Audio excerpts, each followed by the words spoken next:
Hey, what's going on, everyone? Welcome back to my channel. Today I wanted to talk about, people striking out. The general, when you get hit so hard by, different things, whether in business or life, trying to bounce back, how to bounce back, and basically the principles of leverage and how to deleverage your life so that there's not so much what you would call liquidations, right? Life liquidations or striking out. And so just like how, let's say trading or not, people trade on margin or they take loans and they leverage up. But when things go bad, the extreme downfall can be very harsh, right? And so I think that there's a lot of people that are not thinking about having leverage in their lives this way. But if a lot of people assess their situation, you could get wiped out. You strike out, right? And bouncing back is that much harder. For a lot of people, it takes years. For many people, they have, I think, leverage in their lives in areas that they don't think they have it. But basically, this is the principles of, especially if you have a family that's playing it safe by saving more money or having a cushion, right? A lot of people call it an emergency fund, right? Just in case if any emergency happens, you have capital to help you out in that situation. I'm not an older person with a lot of experience, right? I haven't lived a long life and whatnot, and with a family and all of that. But something like striking out in life, that's something that, I unfortunately had a lot of experience with. What I learned was that the parallels of leverage, being a little bit safer on some areas. When people are striking out these days, it seems that people are staying down. They're getting hit and they're staying down. I'm not quite sure, if this is that broader ideal of, an empire in decline and whatnot, but basically I'm thinking that, it's a lot harder for people to bounce back. I think we had this discussion last time where, first of all, risk taking is super risky, right? The losses can be huge. But what's interesting about our time right now is that the risk taking and the consequences can be really harsh, where the bounce back is going to take longer and longer and longer. And I think that for a lot of people, the risk taking is too much for people to handle. But not only that, for those that do risk take, when things go wrong or if there's some sort of a thing that they can't prevent and the business goes out, to come back from that, I think for a lot of people is super difficult, way difficult than before. And so what I'm saying is that the more concerning part is that they're not bouncing back, right? It seems that there's a lot of this whole thing's against us mentality, the system is against this mentality, which is in part a lot of the times when you look at what the politicians are doing with trading, one could argue that for sure. But this is a little bit different. This is more through and through of individuals, of societies, of groups, and that we're having a lot of from striking out to not bouncing back, not even trying to strike out, right? The attempt for failure is decreasing, right? Or attempt to success, regardless of consequence of failure, those attempts appear to be shrinking, right? And it's understandably so, because at a time where it's as volatile as ours, the risk level should be decreasing, right? But like I said, something's a little bit different about this, where it seems like a segment of population where there's this giving up, a little bit of giving up a hope that no matter what you do, it's not going to matter. It's going to go against you. You can't do anything about it to change it, right? Everyday people, it seems that a lot of the older end of the spectrum, the boomers, what they're seeing is too much volatility for them to handle, and that's why I think a lot of them are retiring earlier than normal, right? It's just this overall sense of giving up, I think, in a lot of areas. That's what I've been seeing more and more, just people striking out, and it seems like they're not bouncing back. But the issue with that is that what other options are there? I mean, it's literally don't give up, keep moving forward, or falling to a black hole. And for me, falling to a black hole is not an option. But if we look at the homeless population, that's saying otherwise. Other people are saying differently. For a lot of other people that maybe live in an area where there are no homeless, I think in cities this is going to be more apparent, where the number of homeless appears to have grown. But what's interesting is that there seems to be a lot of people that were struggling, that were not homeless, and then they became homeless, right? Some of these individuals do not seem to have any substance abuse issue. Some of these individuals seem that maybe they picked up substance abuse later on. And of course, some of them seem to have maybe already struggling with substance abuse and was not homeless, but then they became homeless, right?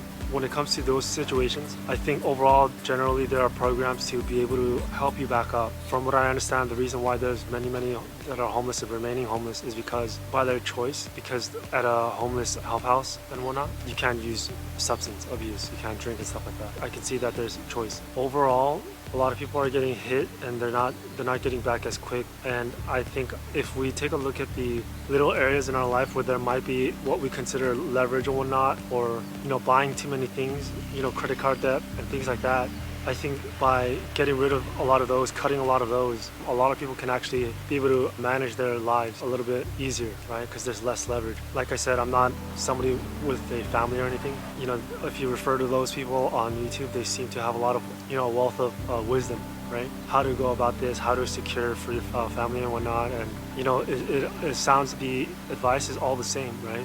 Try to play it safe, and wherever you can risk take, risk take. But what's interesting is that overall risk taking or expanding growth is visually it's going down. We can see it. I'm not quite sure what this means for the future and what the leadership of the world decides to do, and what kind of systems they're going to be putting in place, or how they think about and see the world. But I think it's not lost on everyone that they're seeing the different ideas of things like the WEF, where they have very different ideas of what to do and what sort of world we're going to be living in. But I think that overall, if you want to have live life on your terms, you're going to have to attempt a lot of things. You're going to have to likely strike out a lot and bounce back a lot. There's a mentality shift, it seems. I want to try and stop this giving up mentality. Try to stop this it's hopeless mentality. Things like that can spread, and I think it's spread enough, and I think it's time that we try and stop that. That's basically what I'm trying to get at. You want to take care of every other areas where it might be a blind spot, right? And what's unfortunate is that a lot of the times blind spot has been the medical area, and so things like that is unexpected things that could happen in your life, and those are what you want to take care of and get it out of the way. But aside from those sorts of things, physical, where if you are having physical strikeouts, then it's understandable that there's going to be a recovery period and whatnot. But mental strikeouts, a lot of the times maybe can be one-hit KOs. It sucks when people have one-hit KOs. I've seen people where their lives they got one-hit KO and they never bounced back.